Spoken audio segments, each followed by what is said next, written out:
Hello, my name is Martha Turnbull and I'm the Director of Hybrid Influence at the European Centre of Excellence for Countering Hybrid Threats, based in Helsinki, Finland. At the Hybrid COE, our role is to support EU and NATO countries to better understand and protect against hybrid threats. We work closely with policymakers across 35 countries, plus the EU and NATO as organisations, to do this. But we also work closely with academics, researchers, journalists, NGOs and CSOs to better understand the hybrid threat environment and connect this to policymaking discussions. In this presentation, I will cover our analysis of hybrid threats to elections, some recent cases of attempts to influence elections, and the best practice that we promote. So firstly, why is it important to protect elections? Well, election systems form part of our critical infrastructure of democracies that must be safeguarded. It is critical for the legitimacy and effective functioning of democracy that elections are conducted properly, but also that citizens have genuine confidence in them. In recent years, we've seen an increase in election-related disinformation, cyber attacks on election infrastructure, and vote-buying schemes. Now, threats to elections can come from both external and domestic actors and include a variety of tactics. The threat actors seek to undermine the integrity of democratic institutions, influencing public opinion and trust, and creating discord. This includes hack and leak, cyber operations, covert social media campaigns, and amplifying pre-existing local disinformation narratives. Artificial intelligence has made it easier and quicker to mass-produce information operations, and this trend will continue to grow. The use of new technologies has already increased the volume of information operations, including the use of generative AI for audio, visual, and text deepfakes. This occurs throughout the election cycle.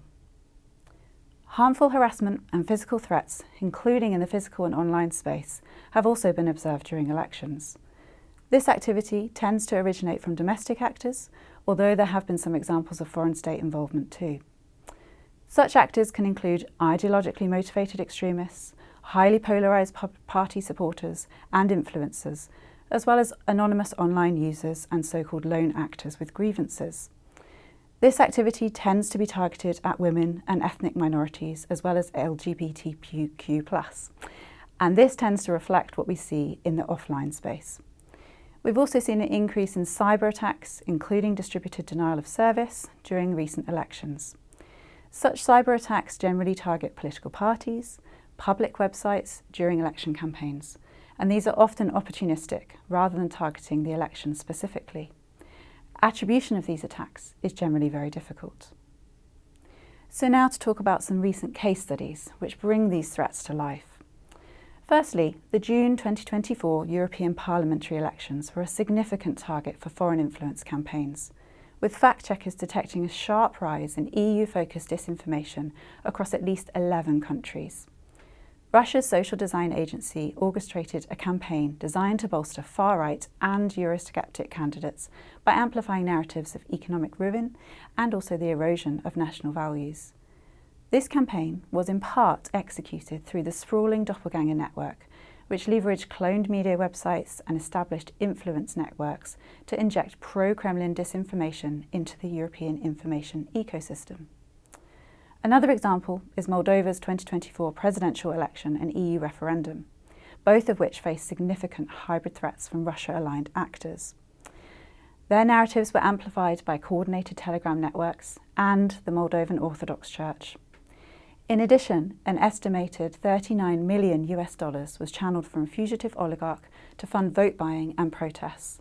There were also threats of physical disruption, such as fake bomb threats at polling places. These attacks were also deployed against the September 2025 parliamentary elections in Moldova.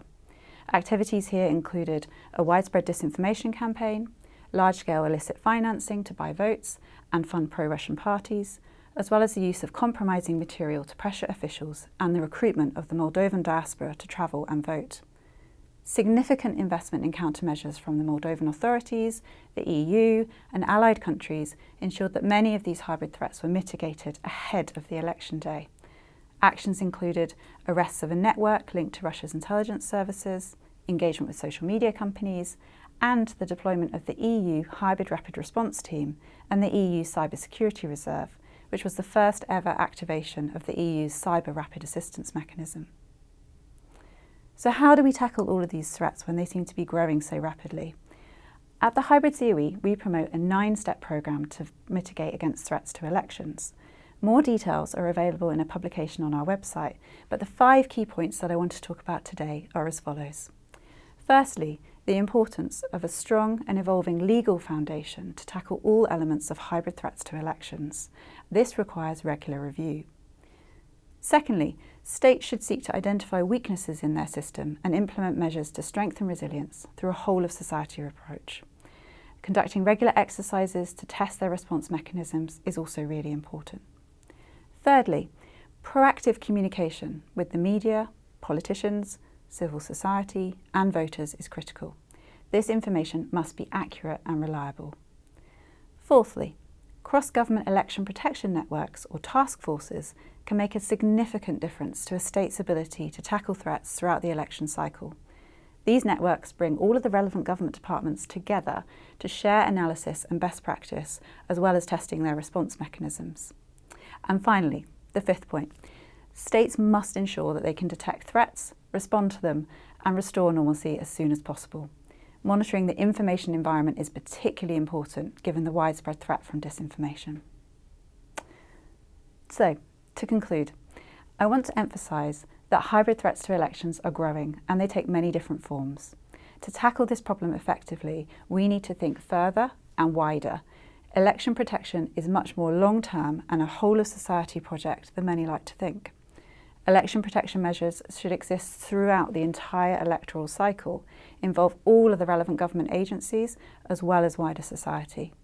And by working together, we can increase our collective resilience to our democracies.